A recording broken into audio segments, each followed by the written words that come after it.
right. I have been holding on to the rope a little longer than most. I admit the rope's been fraying. Here's the bottom line. The Yankees now have the unenviable task, all right? The most unenviable task of trying to win a World Series without an ace. All right? I said it. Yeah, he's our ace. Yes, he's the Yankees' ace. He is not an ace. Garrett Cole was horrendous. Now, you guys heard the highlights. You watched the game. I don't need to reset that because, listen, it was yesterday afternoon. But here's what you need to know about the Yankees all of a sudden. The Yankees are 12-15 in their last 27. And along the way, they played some good teams. The Astros, the Mets, Seattle, obviously. And the symbolism yesterday. Cole going against Castillo, the Yankee trade target. Cole was bamboozled. Castillo was really good. And you look at this macros, and I'm going to put Cole aside for a moment. But the macro snapshot of the Yankee staff, Jamison Tyone, right? Last 8 starts, his ERA 6.5. He's been terrible. Severino's on the 60-day DL. Herman's ERA is almost 7. Cortez, who we love, and has been really good, but he's going to have to miss some starts because you're going to have to watch the innings. And Montgomery was just dealt. Now, the big trade acquisition, and we like Frankie Montas, good stuff, but while he's incredibly talented, he's missed a chunk of the season with shoulder injury. So, you look to your guy that you're paying $30+ million a year to walk out there and stop telling me. Listen, I admit, I'm late to the party. Like, I'm walking into the party. Party's over. Everybody's drunk. Everybody's already hooked up. They're going home with whom they're going home with. The music is done. The place is a wreck. I'm the guy who is really last to the party.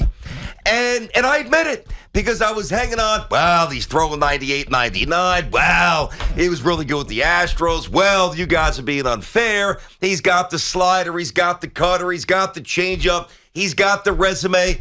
You know what he doesn't have? And I can't quantify this. He doesn't have it. He does not have it.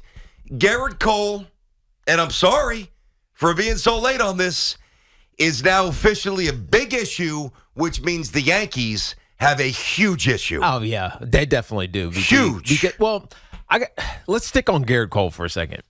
So we saw this at the beginning of the season, and I'm just trying to rationalize this a little bit because I still think he can be a really good pitcher because if you take away the first inning, the 36-pitch first inning, he was actually pretty damn good for the next 5. So what? Means nothing. I know it means absolutely nothing. Nothing. It means less than nothing. Hey, officer, I drove safely after I stopped driving 119 miles an hour. Yeah. Great. Here's your ticket. You go to jail. He was fantastic for the second 5 innings. Awesome. The first inning, he was horrific. Yep. But let's dissect. It's been horrific for a while. Okay, but he has. Last couple starts have been bad. This is now say 17 plus. This is now 3 straight starts. 22 straight, 22 earned runs in his last 6 starts. And he's had 5 starts this year where he's given up 5 runs. Yes, but hold on. Let me dig into him for a second. So we know that he likes the pressure, right? He said this at the very beginning of his tenure with the Yankees. He pulled out that quote, pressure is a privilege or whatever the heck it is. And I get it because it takes a certain mindset to come into an environment like New York for the Yankees. That's his 3rd year. And it's not his 3rd month. I agree. And thrive. I'm just saying his mindset was right at the beginning. You remember he came in and he said this. I want the pressure. I want the ball in critical situations. I want to go do it. And he did for his first season. In the postseason, we talked about this despite what a lot of people remember from the Red Sox and in the wild card last year. His first postseason, he actually was pretty good. And that's what you've been hanging on. But this year... Against the Guardians, then the Indians. Yeah. Yes. This year, it started with something that was troubling that we kind of just sloughed off as, oh, it's just post-spider tech. Oh, it's just because it's cold outside. Oh, he's got his process. He doesn't want to get disrupted.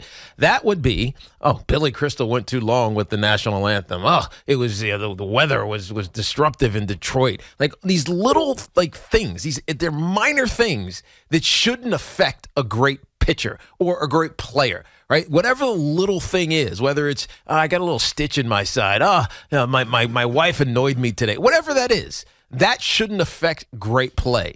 with Garrett Cole, when you listen to him, and he talked about this extensively after this game today, it was like 10 minutes he was going on about what happened in that first inning, and he's talking about me and Higgy's got to get this thing more worked out. We gotta dig deeper in between and get myself back on track, and maybe it's the curveballs. Garrett Cole thinks too much for a great player. Yep. Think about every sport we talk about. Golf. What are the best golfers? You know what? You just chunked it into the woods. You know what? The next shot's more important. Let me go bend one around a tree and stick it 4 feet from the cup, right? Mm-hmm. Think about a football player. Oh, dude, I just fumbled or I threw an interception. You know what? What's more important? That or the next play? It's always the next play. Great players forget the negative, right? They don't even think about it. They go right to what it takes to be great. Garrett Cole thinks too much. Mechanical. To be great. Yep. He Mentally thinks mechanical. Too much. He starts trying to dissect what's going wrong. Well, that's the problem because he's 32 years old. He's not like he's 23 and he's just learning. This is who he is. I agree, BT. He's got $300-something million on the table. He better figure this out. We can scream all we want. Or he's going to be absolutely destroyed in this city. But we can scream all we want about how crappy he was in the first inning. But until we, and then obviously more importantly, not even us, importantly, but more importantly, him figures out that to be great, you can't think. He's not changing. He's not going to be. He's a Mike you've seen a deep thinker type. Now that Mike, that was good for Mike. He's not changing. I don't love that, man. I don't like it either. He's not changing. I don't like thinkers in sports. He's not changing his process at this point. Let me ask everybody a question. I like preparation in sports. 100%. But I don't like thinking in sports. I agree. I agree with that. Just, you prepare so that you don't have to think. That's right. Right? You just do. That's right. So, man, Tink, it was chilly out today, man. I woke up. It was 49 degrees. Oh, it's October. Yeah, right. Oh, Yanks got a playoff game tonight. Let me ask everybody, and answer this honestly. Every Yankee fan, I don't care how slanted and biased you are, take off the glasses for a second. Yankees have a playoff game tonight, right? Who do you trust to take the mound? Who do you say? Nestor? Well, he's the guy that I put aside because I do, but the innings limits work. They're going to have to navigate that. Of course. Garrett Cole's getting I don't mean against the Twins. I mean against a good team. Garrett Cole, do we trust this? We don't trust this. Maybe Montas will become that guy. Maybe. Do we trust Tyone? He ain't even getting the ball. Montgomery's in St. Louis, and Herman stinks, and Severino's hurt. Who do you trust? So I'm going to say this again. At 10:10 in the morning, the Yankees now have, and I guess maybe they've always had this, but as I said, I'm late to the party. The Yankees had the unenviable task of trying to win a World Series without an ace. And I'm not saying that never happens, but that usually does not happen. Yeah. The last time the Yankees won a World Series, they had an ace. His name was CC Sabathia. All the other previous iterations of championship teams, they all had big balls. Every one of them had monster stones. Clemens, Pettit, David Wells, Mo out of the pen. Even Mendoza out of the pen. Wetland out of the pen. El Duque. Monster stones. And you got this guy out there who's thinking, who's mentally fidgeting, who's giving you these long excuses. I don't even listen to his post-game quotes. I can't even listen to him. He doesn't look fully comfortable. Billy Crystal, come on, dude, you're interrupting my flow. National anthem's too long. The tarp is on 37 seconds too long. If there is one thing that goes awry, his process comes crumbling down, crashes. And that's a problem because he's not your third pitcher. He's not your fourth pitcher. He's your quote-unquote ace. Yeah, I see it, BT. I'm not disagreeing with you. I'm just saying there's got to be a solution for him. Because, again, he pitched great from inning 2 to 6. Stop saying that. I don't care about that. But I do. Why? Because you can't dwell on the negative. No, but Tiki, I got to challenge you on this, man. And with all due respect, I get that. And with all due respect, I'm going to challenge you in this regard. It's like a pro golfer coming out and carding a quad. Yeah. He gets an 8 on a par 4. He's like, whatever, I can't win. So you know what? He winds up getting a few birdies. What does it mean? It means he stunk at the start and he destroyed his round. Yes. That's what happened yesterday. I don't care what happened after the first inning. But does not matter. Inning, he got himself right. Great. And so there has to be something there. There has to be, right? Because you don't. Like, why is he so bad in first inning? I'm not saying he's without talent. I'm certainly not saying that. That's what makes it confounding. I'm looking for the solution. I know what happened. Well, I don't have the solution, and neither do you. And I got news for you. Stop thinking. Neither do our callers, buddy. Or maybe, even though they're going to give us possible solutions. Maybe put Trevino behind the dish as opposed to Higgy, his personal catcher from last year. Higgy. Did they get somebody new? Yeah, whatever I said. I know. I say Tayo, and I say Taiwan. I always mess his name up. Higgy behind the plate, his personal catcher. He's pitching to 5.97. And by the way, that is the worst lineup the Yankees trotted out the entire year. Yeah. I understand there's maintenance days. They got a plan. There's a rotation. You know what? It's hot as hell, all right? But it's a swing game. And Seattle just got the pitcher that you really wanted more than Montas. You wanted Castillo. And Montas was the settle. Maybe it'll prove to be an outstanding settle. But that's the guy. Like, that's why I'm really bothered by this. The symbolism. And I know I've used that word a couple of times, but I know it's 1 out of 162.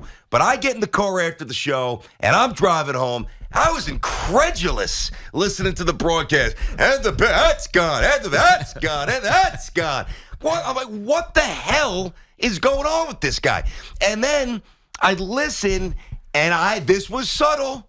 This was subtle, all right? And we'll play this for you eventually because we're getting to the calls in a minute. But thank you, Hoff. How you doing, by the way, Hoff? You good? I'm great. I love Hoff. Big Zoo, you good? We're alive. All right. I listened to his post-game reaction. Mm-hmm. And again, this was very subtle. But he said the pitch selections. I know it. And then he also said, and also location. So we took some ownership. He was blaming his catcher. But when I hear pitch selection, I'm hearing, well, that's not really necessarily what I thought maybe we should throw. But we threw it, and because maybe I didn't really think that was the right pitch, I wasn't fully committed. So here's kind of my out for getting destroyed. I didn't like that. He threw 8 knuckle curves in the first half, BT. Yeah, great. All of a sudden, he's Charlie Huff. 2 of them went for strikes, 2 of them for hits. He kept going back to He's Phil Necro all of a sudden. Nah, he just, he couldn't throw it for a strike, and nobody was looking at it. He was thinking too damn much. Can you do me one favor? Because I know you love me, right? Yes. And I know that deep down you don't want me to get too worked up for 4 hours because I'll drop dead. Do me a favor. Yes. God forbid. You said it a few times. I heard you. Yeah. Please don't keep saying that he pitched well after the first He inning. did. I'm just saying. Okay, I know he did. I'm not disputing that factual element of the exchange. But for your partner's mental health, I will. Voice and everything, sanity. I'll avoid it. Okay, thank you. I'll avoid it. 877-337-6666. Tiki and Tierney.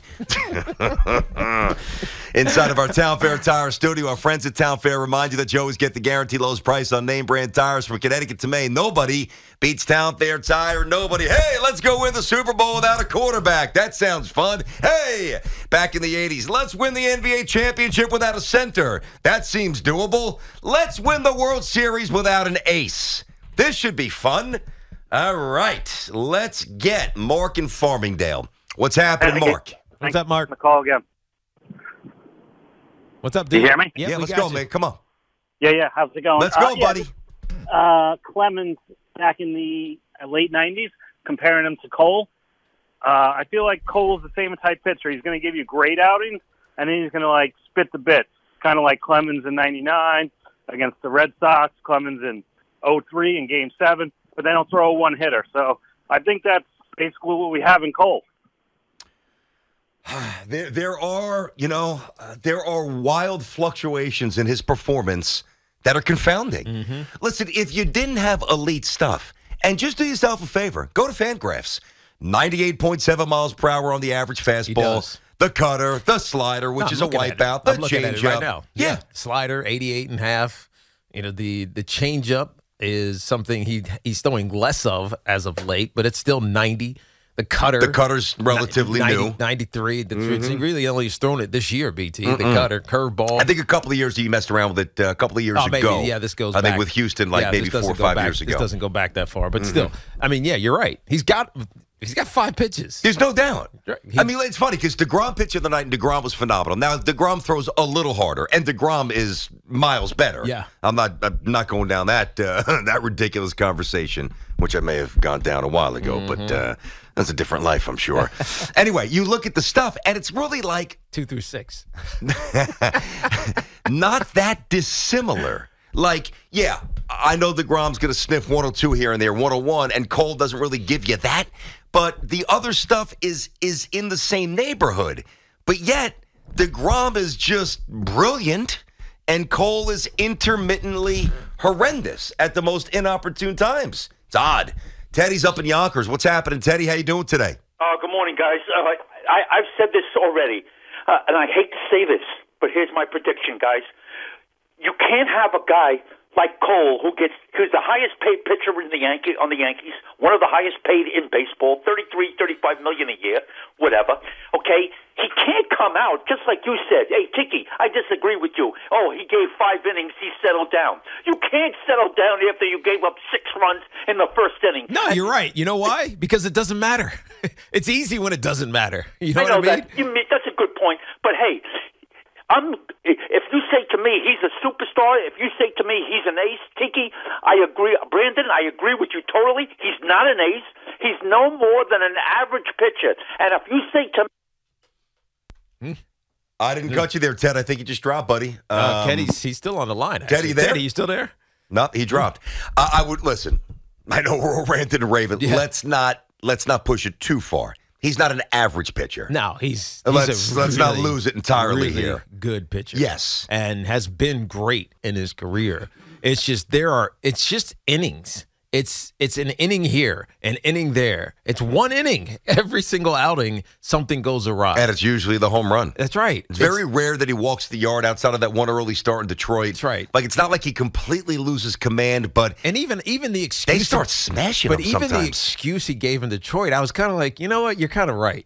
Well, it sucked up there. Yeah, but you don't say that. I know, you take it on the chops like a big boy. But still. I'm making $35 million a year. I got knocked around by a AAA team. My bad. It's early in the season. But I understand. That's what you say. But I understood that one. Like, when you start blaming your catcher and start saying, well, maybe we just went too much to the curveball. It was a bad selection of pitchers. Yeah, and the delivery wasn't as good either. Yeah, dude. Yeah, it's like blaming the caddy when you rinse one. Who swung the club? Bubba Watson did that exactly. years ago, and it bothered me. Who swung?